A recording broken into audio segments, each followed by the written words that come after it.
To add an evaluation, go to the Evaluations tab and begin with the first drop-down. We'll see the people that we entered in the Request tab along with their unique identifier.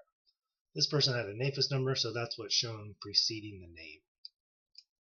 Once you select a person, these other fields will become unlocked and you'll be able to enter in information as you go along.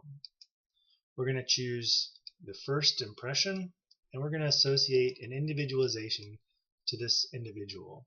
We'll say what finger it's going to be individualized to, the date we entered the evaluation, and whether or not it was documented.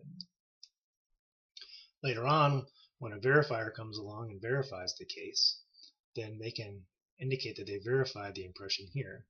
This gives you flexibility so that you don't have to verify everything, or an indication of verification doesn't automatically apply to everything, but specific impressions can have verifications associated with them. It gives flexibility to the agencies that don't verify 100% of their lifts. So we're going to either insert or clear the data if you happen to enter in something incorrectly and want to start over. Once we insert it, we see all the details down here as we entered them above.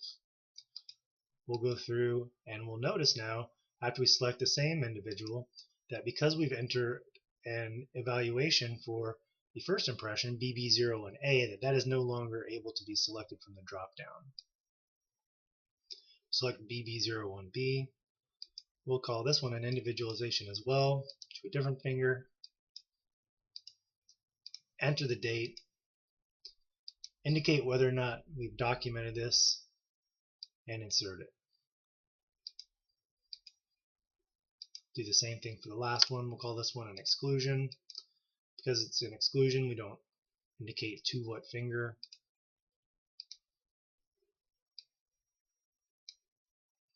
And we're not going to indicate any sort of documentation in this instance.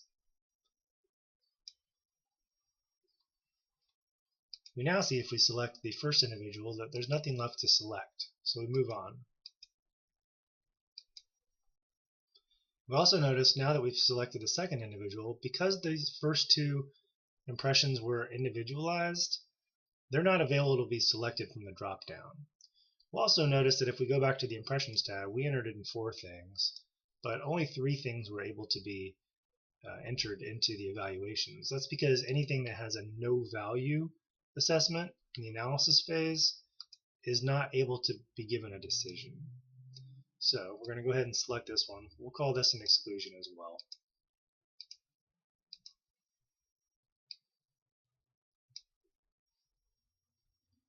And we'll insert that. And so we've entered in the evaluations for this case, and we'll see how they play out in the report in another video.